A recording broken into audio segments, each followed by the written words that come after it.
En we gaan over naar een begrip dat al een paar keer gevallen is sinds het begin van de ochtend, le monitoring. Le SPF Emploi réalise en effet régulièrement un monitoring socio-économique du marché du travail et de la diversité. Ce monitoring, la dernière mouture en tout cas de ce monitoring, est tout à fait prête, elle est encore toute chaude. Elle est encore toute chaude, hein, c'est ça, elle vient d'être terminée en effet. Et ce sont Madame Valérie Gilbert et Rachel Barniers qui vont nous la présenter en primeur ce matin.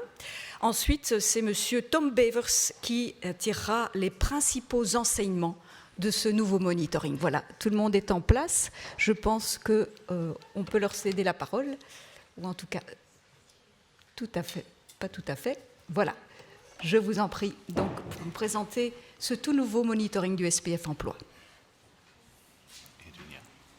Merci beaucoup. J'ai juste, pour la présentation, je ne sais pas, les slides.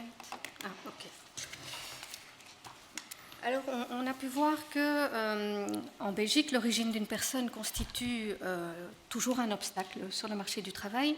Et depuis 2013, avec la parution du premier monitoring socio-économique, je continue malgré tout, le SPF Emploi est une attente de mesurer cette situation de manière précise. Et à chaque rapport, on ajoute de nouvelles dimensions afin d'explorer un maximum les pistes et d'avoir une vision la plus complète possible. Alors, dans le cadre de cette conférence, Rachel et moi allons vous présenter quelques-uns des principaux résultats de la 5e édition du monitoring socio-économique qui sortira le 11 octobre et qui sera présenté ce jour-là lors d'une matinée d'études. Rachel, het is voor jou, denk ik maar. On a un petit problème technique. Ja, de presentatie werkt nog niet, maar ik denk dat ik ook wel kan praten voorlopig zonder de slides. Alvast bedankt Valerie voor de introductie en goedemorgen iedereen. Voordat we de resultaten van de monitoring gaan presenteren, ga ik eerst wat uitleg geven bij de gebruikte methodologie. Aha, voilà. Daar zijn de slides. De data die wij gebruiken in het rapport die komen uit de Data Warehouse Arbeidsmarkt en Sociale Bescherming van de Kruispuntbank Sociale Zekerheid. En die databank bevat anonieme administratieve data van alle personen die gekend zijn bij de Belgische sociale zekerheidsinstellingen. Dus het gaat hier om vrijwel de volledige bevolking van 18 tot en met 64-jarigen. De data die we in dit rapport bestuderen zijn voor de periode van 2008 tot en met 2019, met uitzondering van data voor opleidingsniveau, die gaan tot 2018. Er zijn ook in deze nieuwe toekomstige editie 4 nieuwe thematische hoofdstukken. Er zal uiteraard een hoofdstuk zijn over de impact van COVID-19 op de arbeidsmarkt, een hoofdstuk over de invloed van schoolachterstand, over studentenarbeid en tot slot ook een hoofdstuk over detacheringen naar België. Die hoofdstukken of die materie zullen vandaag minder of niet aan bod komen en dat houden jullie dan te goed voor de publicatie en het seminarie in oktober. Dus een belangrijke variabele in ons rapport is uiteraard de variabele die de origine van mensen in kaart brengt. En de origine wordt in dit rapport gedefinieerd aan de hand van de huidige nationaliteit van een persoon, de nationaliteit bij de geboorte en de geboortenationaliteit van de ouders. Op deze slide ga ik eerst de algemene verdeling van de originegroepen presenteren. En we vertrekken daarbij van een algemene bevolking op werkende leeftijd, dus van 18 tot 64 jaar, van bijna 7 miljoen in België. En in 2019 had 61,5% daarvan de Belgische origine, 33,7% had een buitenlandse origine en van 4,7% is de origine niet gekend. Wanneer we dan eigenlijk inzoomen op dat deel van buitenlandse origine en kijken naar de verdeling onder hen tussen verschillende originegroepen, dan zien we dat in 2019 ongeveer iets meer dan de helft van de personen van buitenlandse origine dat die uit de EU komen of dat die van EU-origine zijn. Dus in het donkerblauw, dat is de grootste groep, dat zijn de personen van EU14-origine, dus de oudste EU-landen. Maar de groep van EU13-origine, dus dat zijn voornamelijk Oost-Europese EU-landen, die neemt toe. Dat is de groep in het rood. Wanneer we dan kijken naar personen die een niet-EU-origine hebben, daar zien we dat in het felblauw met 16% de groep van Maghrebijnse origine het grootst is, gevolgd door in het oranje de groep van Sub-Saharaanse origine en dan de kandidaat EU-origine met 7,5% in het groen. Dat is een groep waarvan dat we weten dat waarvan de herkomstlanden kandidaat toetreders tot de EU zijn en waarvan we weten dat de groep vooral bestaat uit personen met een Turkse origine.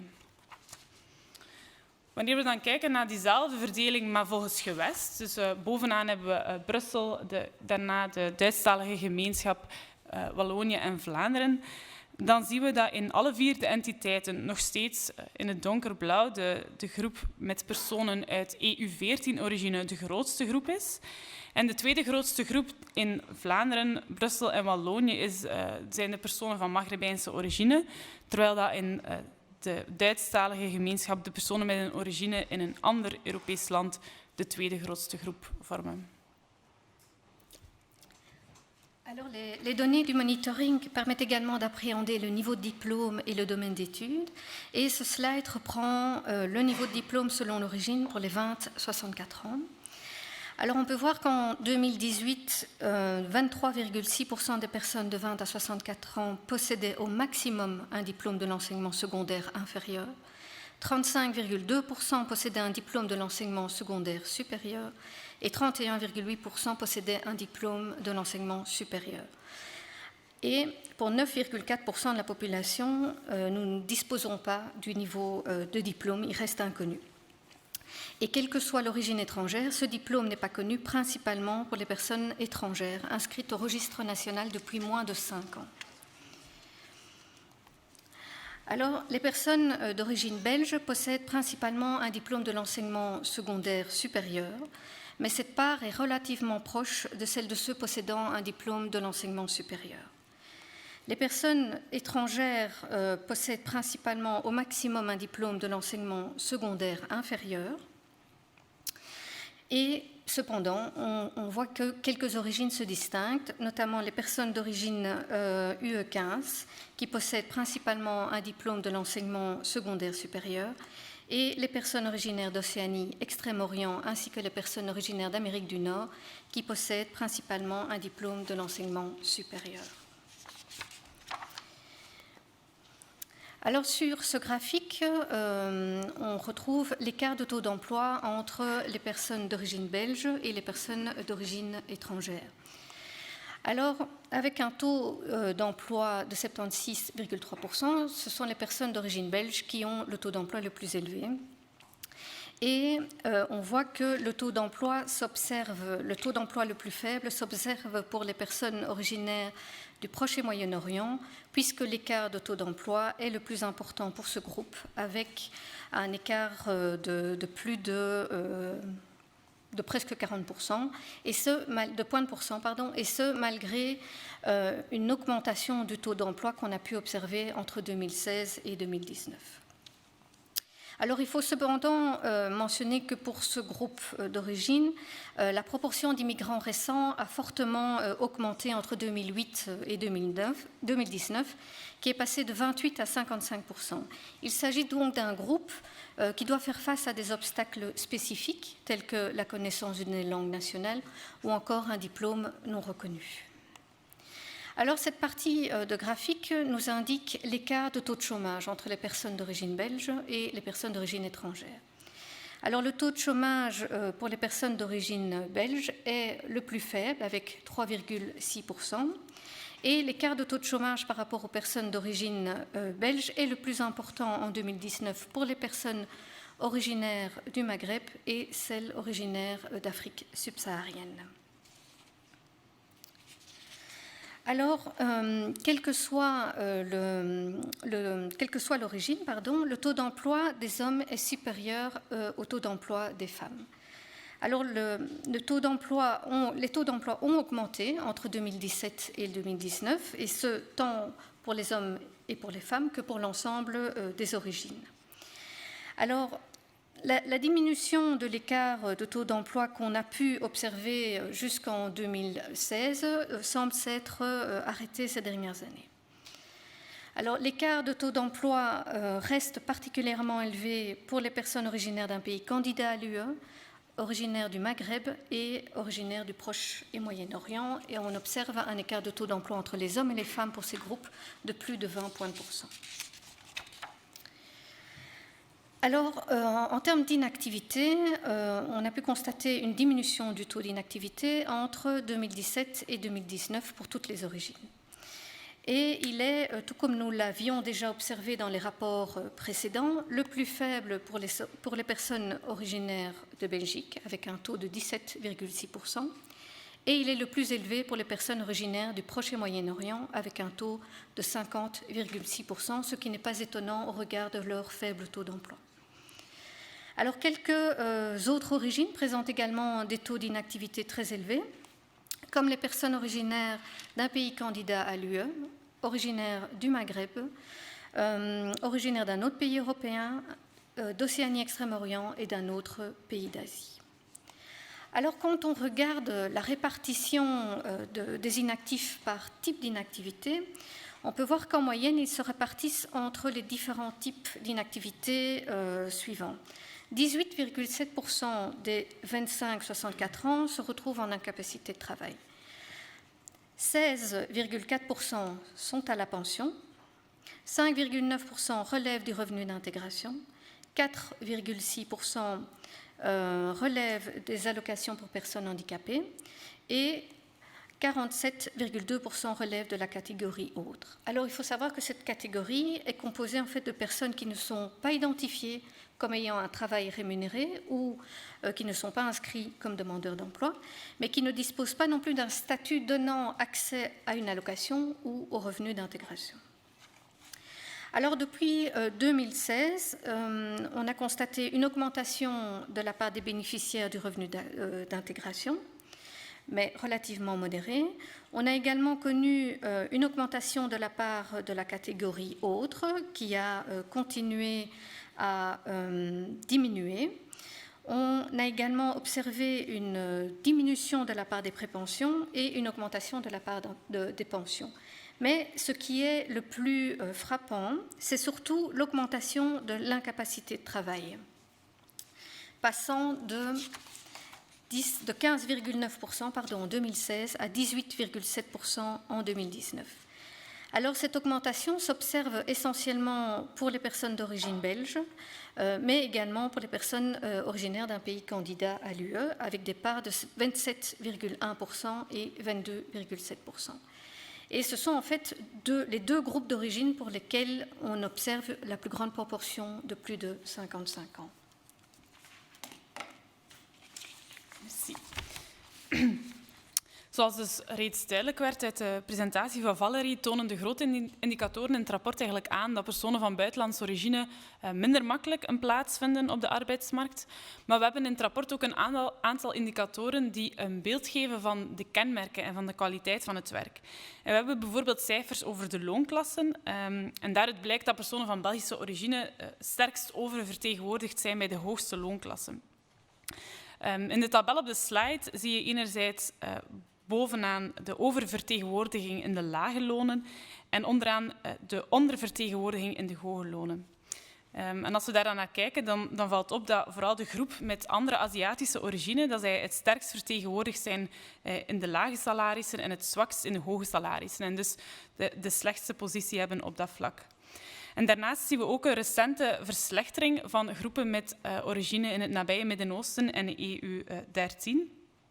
Het nabije Midden-Oosten is ook de enige groep bij wie het aandeel lage lonen heel licht is gegroeid sinds de vorige editie van het rapport en waar dus de kloof met personen van Belgische origine nog is toegenomen, terwijl dat voor alle andere origines wel is verkleind.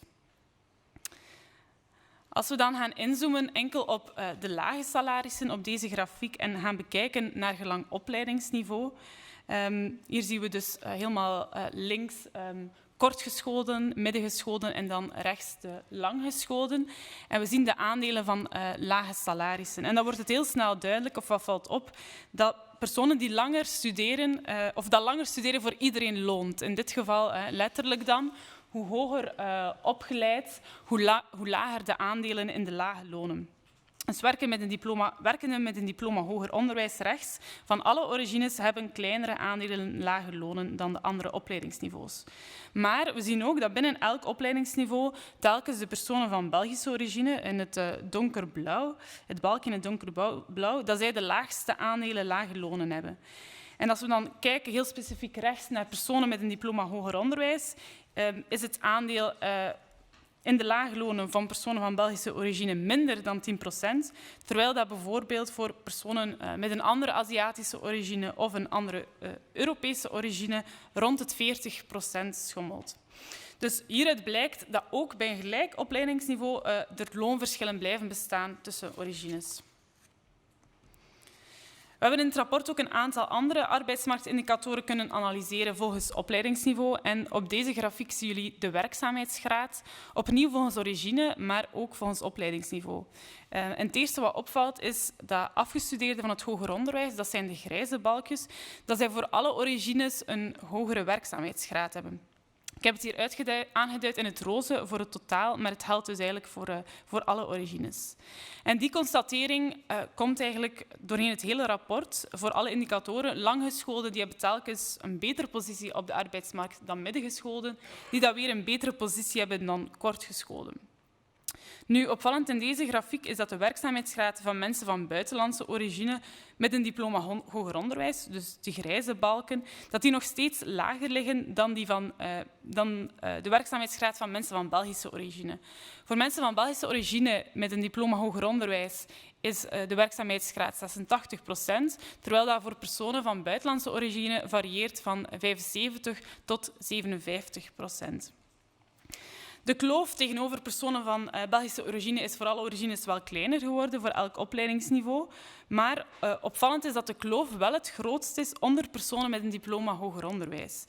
Dus hieruit kan eigenlijk afgeleid worden dat zelfs als een diploma van het hoger onderwijs bijdraagt aan de integratie op de arbeidsmarkt, lang studeren eigenlijk minder oplevert voor personen van buitenlandse origine dan personen van Belgische origine.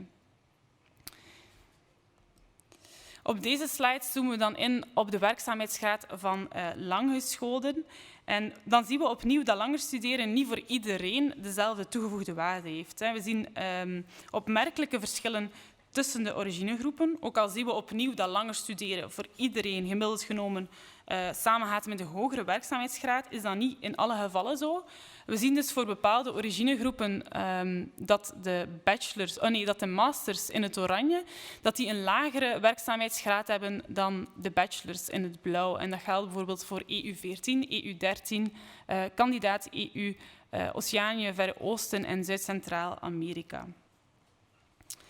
En dan ook heel opvallend is dat doctoraatshouders van Sub-Saharaans-Afrikaanse origine dat zij het minst vaak aan het werk zijn van alle langgeschoolden, uitgezonderd dan de bachelors van het nabije en Midden-Oosterse origine.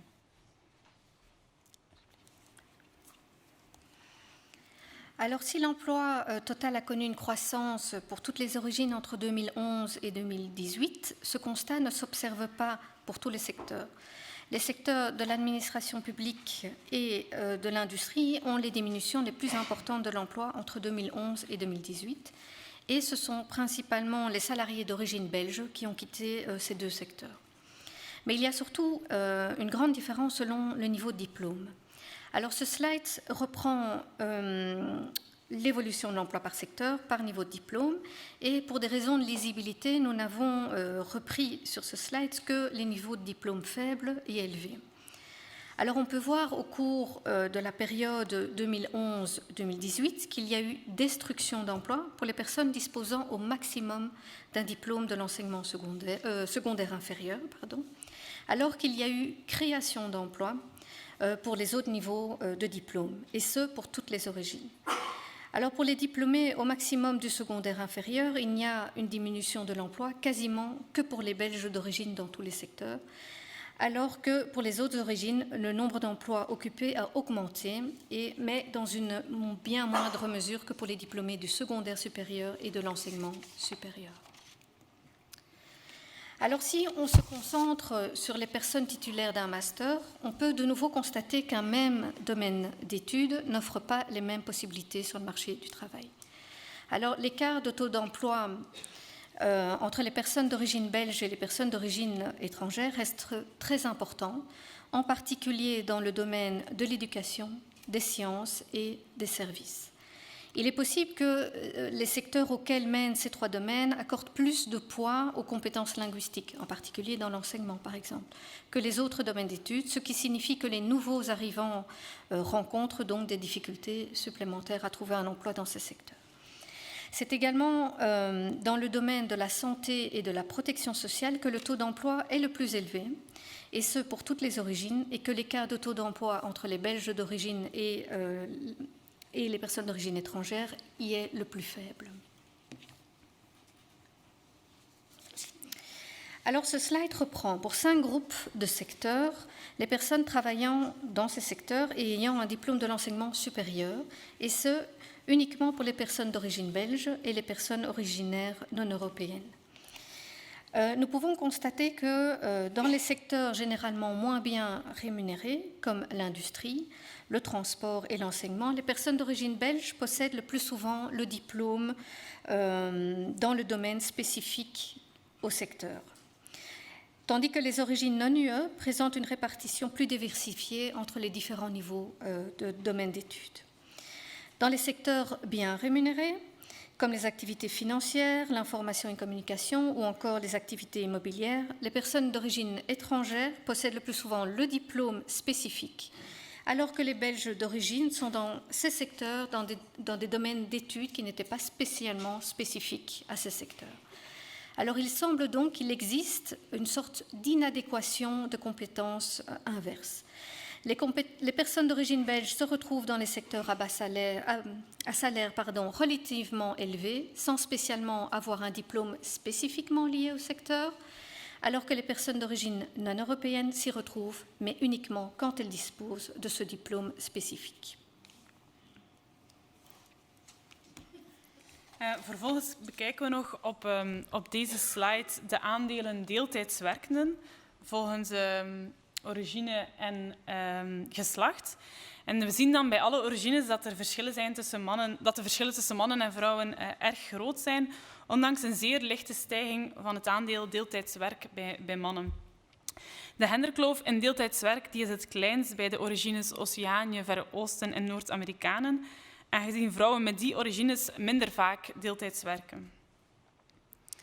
Het grootste aandeel van werkende mannen dat deeltijds werkt, vinden we terug bij de personen met andere Aziatische origine. En vrouwen van EU13, kandidaat-EU en Zuid-Centraal-Amerikaanse origine werken het vaakst deeltijds, wat dat vermoedelijk verklaard wordt door het feit dat zij oververtegenwoordigd zijn in sectoren waar dat er weinig voltijds gewerkt wordt en in het bijzonder in het systeem van de dienstenchecks. Op deze slide zien we dan de aandelen van werkenden in de uitzendsector, ook naar origine.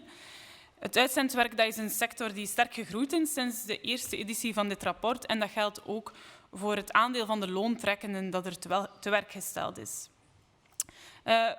Wanneer dat we helemaal onderaan naar de grafiek kijken, daar zien we de verdeling binnen de sector van onder de verschillende origines. En daar zien we dat verhoudingsgewijs er steeds minder loontrekkenden van Belgische origines zijn, in het donkerblauw.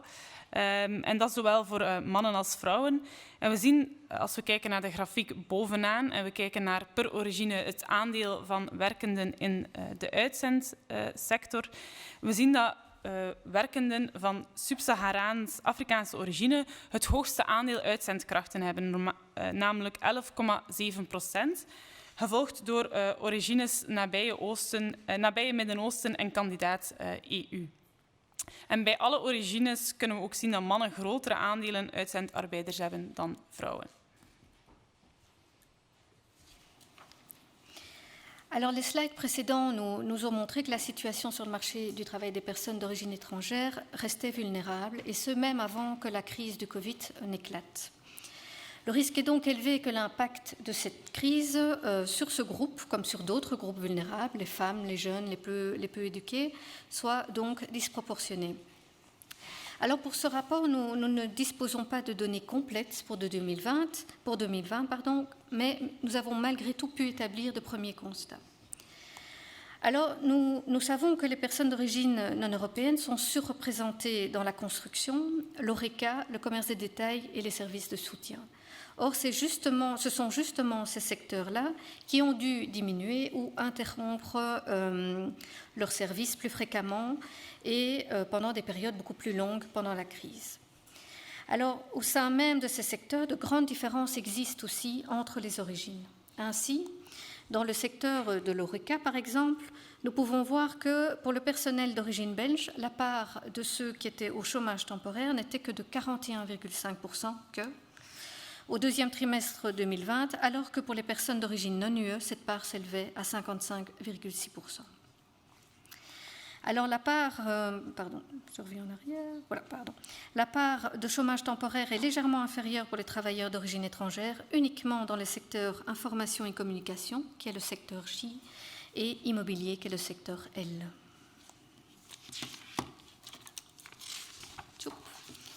Alors ce graphique reprend la part des personnes qui travaillaient à la fin de l'année 2019 et qui se retrouvaient au chômage au deuxième trimestre de 2020.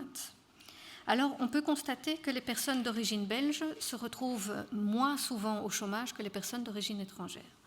En effet, seuls 0,8% des personnes d'origine belge qui étaient actives en emploi à la fin 2019 étaient au chômage au deuxième trimestre de 2020, contre 1,7% des personnes originaires d'un pays de l'UE et 3,1% des personnes originaires d'un pays non européen.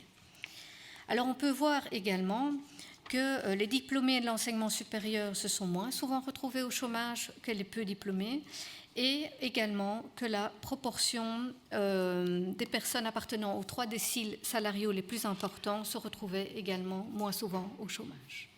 Merci pour votre attention.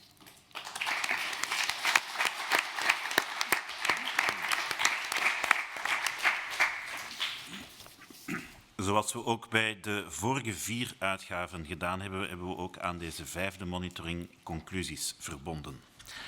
Daarbij bouwen we verder op de vorige rapporten en leggen ook het verband met wat internationale instellingen zoals de OESO en de Europese Commissie over ons land vertellen.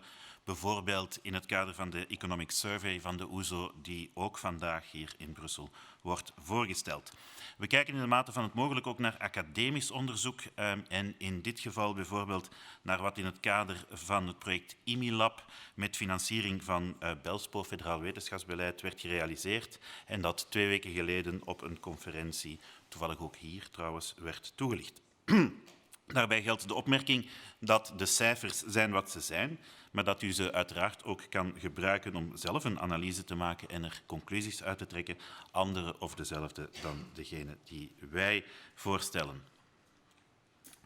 Nu, zoals de minister het al heeft aangehaald, maar eigenlijk hebben alle sprekers het gezegd, het verschil in werkgelegenheidsgraad volgens nationaliteit tussen wie van buiten de EU komt en wie de Belgische nationaliteit heeft, is bij ons groter dan in eender welk EU-land. Daarbij komt nog dat de werkgelegenheidsgraad in het algemeen, hier in het oranje aangeduid, bij ons ook een stuk minder hoog ligt dan in de landen waarmee we ons graag vergelijken. Nu, op deze slide maken we de vergelijking op basis van andere cijfers dan de monitoring, met nationaliteit en niet origine als uitgangspunt, omdat we enkel op die manier landen naast elkaar kunnen zetten. Maar hoe we het ook berekenen, de werkgelegenheid moet omhoog. De werkgelegenheidsdoelstelling van 80% tegen 2030 is al genoemd. Nu, toen die doelstelling onlangs ook formeel bij de EU werd neergelegd, heeft België daar ook een subdoelstelling voor de niet-EU-burgers aangekoppeld. Daar moeten we van 44,2% naar 58,3%. Die doelstelling hebben we vervolgens in het rapport ook vertaald naar origines, zoals u op de slide kan zien. Voor de origines met de grootste achterstand, die hier worden weergegeven, betekent dat dat er 1/4 tot 1/3 meer mensen een baan zullen moeten vinden dan vandaag. Dat is, om het met een cliché te zeggen, een zeer grote uitdaging. Zijn we dan niet op de goede weg? Toch wel, maar het gaat erg traag. Bovendien is de vooruitgang ook het resultaat van een belangrijke verschuiving in onze economie tussen sectoren, zoals Valérie met cijfers heeft toegelicht. Vooral in de industrie gaan veel banen verloren, maar ook bij de overheid en in sommige dienstensectoren, zoals de banken. Dat gebeurt geleidelijk, maar ook schoksgewijs, telkens er zich een ernstige crisis voordoet. Daarbij gaat het om banen van relatief goede kwaliteit, vaak ingevuld door mensen van Belgische origine. Dat verlies wordt meer dan gecompenseerd, gelukkig maar, door bijkomende banen in de diensten. Bij die banen in de dienstensectoren zijn ook goede banen bij, maar niet allemaal. En die nieuwe banen worden, ook weer gelukkig, diverser ingevuld, waardoor het hele proces de relatieve kansen van mensen van vreemde origine ten goede komt, zodat we erop vooruit gaan. Dat komt ook omdat in sommige groepen de kansen mogelijk iets gemakkelijker gegrepen worden. Zo vinden we bijvoorbeeld verhoudingsgewijs meer jongeren van Maghrebijnse origine in de zogenaamde STEM-studies, wetenschappen en wiskunde, dan dat we daar jongeren van Belgische origine in terugvinden. Het rapport wijst er ook op dat de huidige knelpunten op de arbeidsmarkt kansen bieden, omdat ze van nature de vrij kieskeurige aanpak bij aanwervingen noodgedwongen opzij schuiven.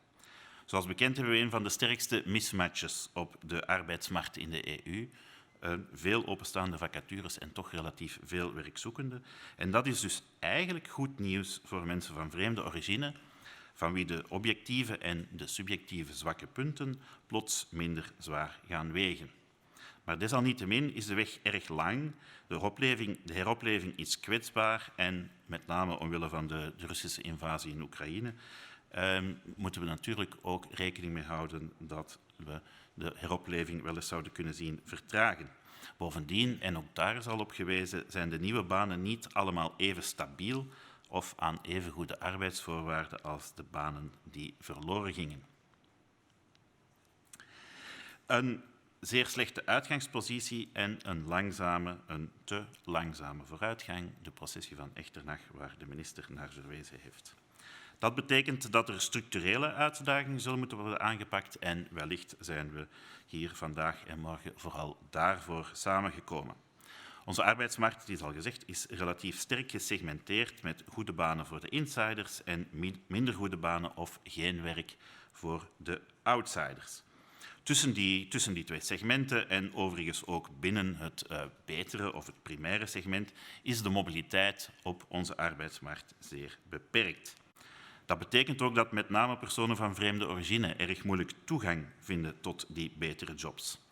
Er is al verwezen naar springplanken, maar we zien bijvoorbeeld dat een interimbaan wel vaak een opstap naar een contract van onbepaalde duur is, en dat is natuurlijk positief, maar dat die springplank toch minder veerkracht heeft voor personen van vreemde origine, die vaak meerdere keren moeten proberen om via een interimbaan aan een vaste job te geraken.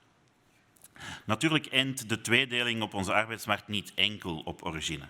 Zoals bekend is het verschil in werkgelegenheid tussen hoog- en laaggeschoolden bij ons uitzonderlijk groot, bijvoorbeeld. Maar de factor origine speelt wel een duidelijke rol in de tweedeling, zodat we ook van etnostratificatie op onze arbeidsmarkt kunnen en moeten spreken. Dat wordt het meest duidelijk als we met name naar de opleiding kijken, zoals Rachel heeft aangehaald. Uit onze opeenvolgende rapporten is duidelijk gebleken dat een gelijk diploma van hetzelfde niveau, maar ook in hetzelfde studiedomein, niet altijd een gelijke kans op werk biedt. Onze arbeidsmarkt is gesegmenteerd en is bovendien moeilijk toegankelijk, wat zeker geldt in het primaire segment. Er zijn drempels langs de aanbodzijde, factoren die het moeilijk maken om een baan te aanvaarden.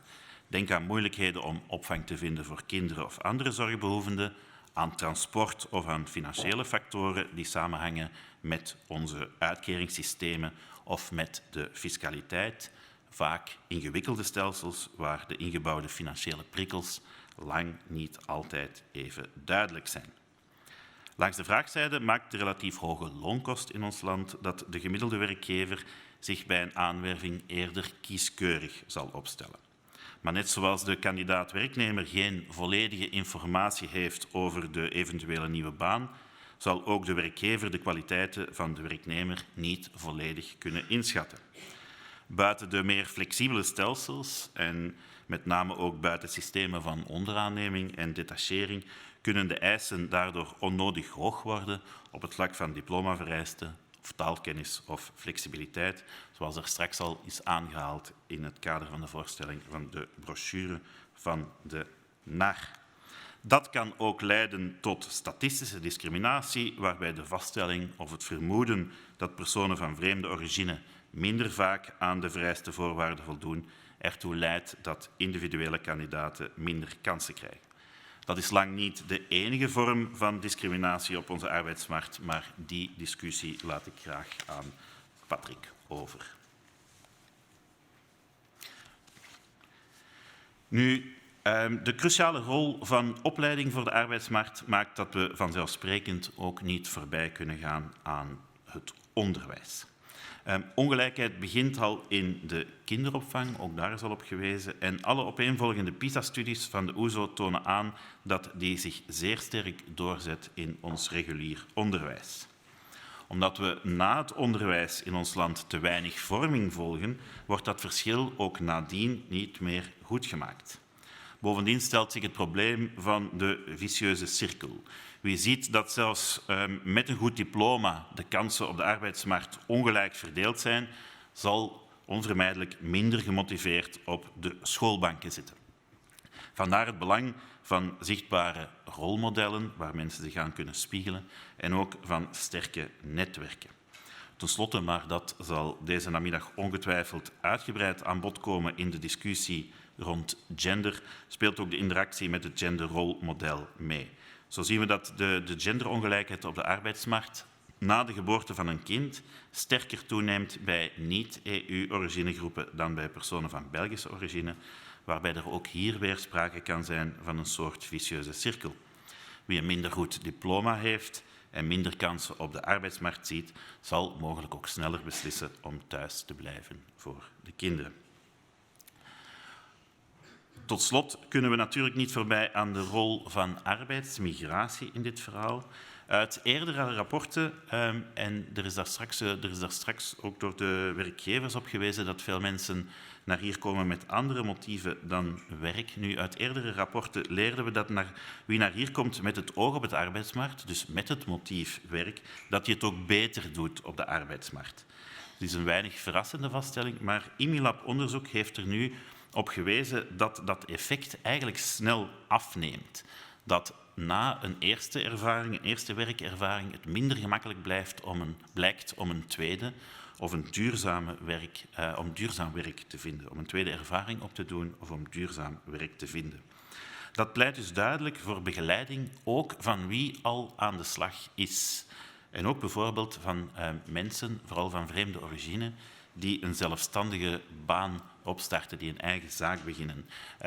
Al die mensen hebben ook, terwijl ze al aan de slag zijn, duidelijk nog nood aan enige begeleiding. Daarnaast, er is al op gewezen, zal het rapport een uitgebreid hoofdstuk bevatten over detachering, wat steeds meer een kanaal blijkt waarmee mensen van buiten de EU in ons land aan de slag gaan. Nu, de details daarvan houden we voor de voorstelling in oktober.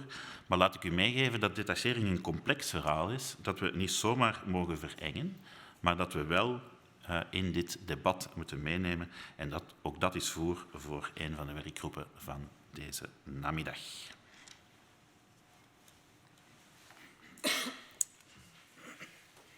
Merci. Monsieur Charlier. Eh bien, introduisez-moi. Oui, puisque je ne l'ai pas fait tout à l'heure, donc ce monitoring est le résultat d'une collaboration entre le SPF Emploi et UNIA. Et donc, vous allez nous présenter les recommandations au nom de UNIA, c'est bien ça?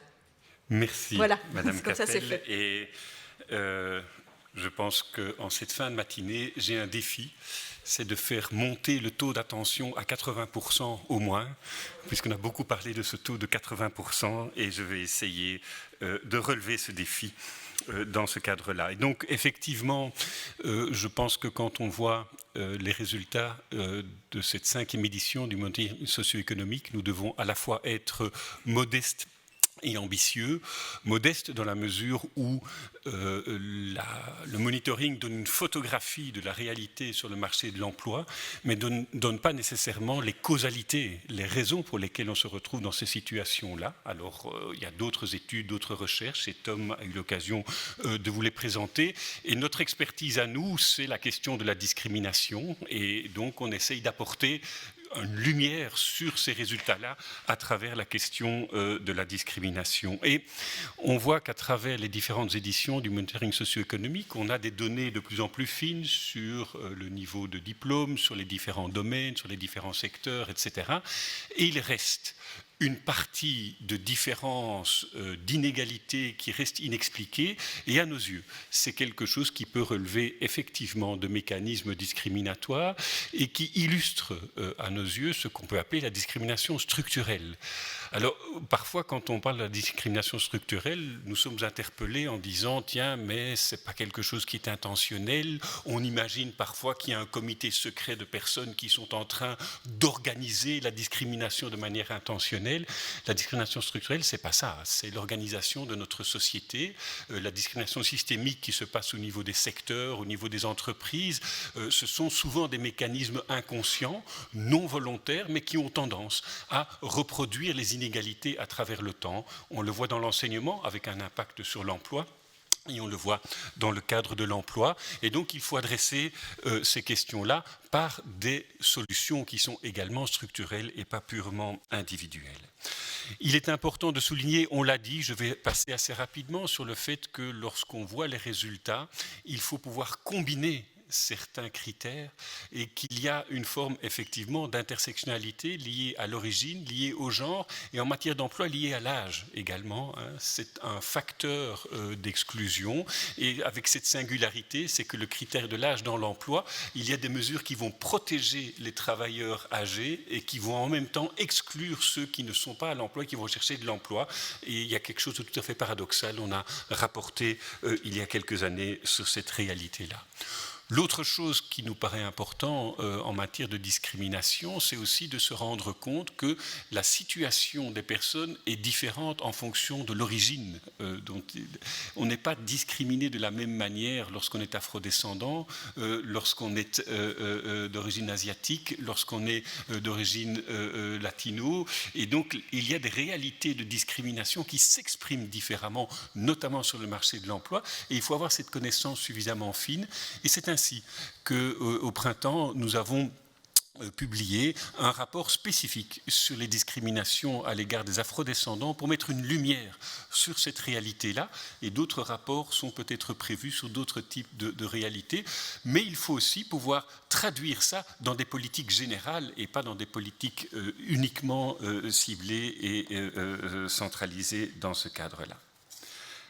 Alors, sur les dossiers que nous avons au niveau d'UNIA en matière d'emploi, et là nous avons cette singularité de pouvoir croiser les différents critères de discrimination et les questions d'emploi. L'emploi est pratiquement d'année en année le premier ou le deuxième secteur pour lequel nous sommes saisis. Ça correspond environ à 25% des dossiers que nous ouvrons. Un dossier sur 4 que nous ouvrons concerne l'emploi. Sur les 2400 dossiers, par exemple, que nous avons ouverts en 2021. Alors vous voyez que lorsqu'on croise avec les critères, il y a pendant très longtemps les dossiers de discrimination raciale qui ont été en tête. Ils sont juste dépassés par le handicap en 2021. Et on voit que la diminution de 2020 et 2021 est à nos yeux probablement liée à la période de Covid et du confinement, qui fait que des problématiques liées aux discriminations raciales en l'emploi étaient moins présentes, et notamment des discriminations ou des problèmes de harcèlement sur le lieu de travail. On constate que le confinement et le télétravail a permis à certaines personnes d'être protégées de dynamiques délétères qui peuvent se passer sur le marché de l'emploi. C'est une des raisons que l'on voit sur ce type de comportement-là. Par contre, vous voyez qu'il y a une augmentation extrêmement importante de dossiers liés à l'état de santé sur le marché de l'emploi.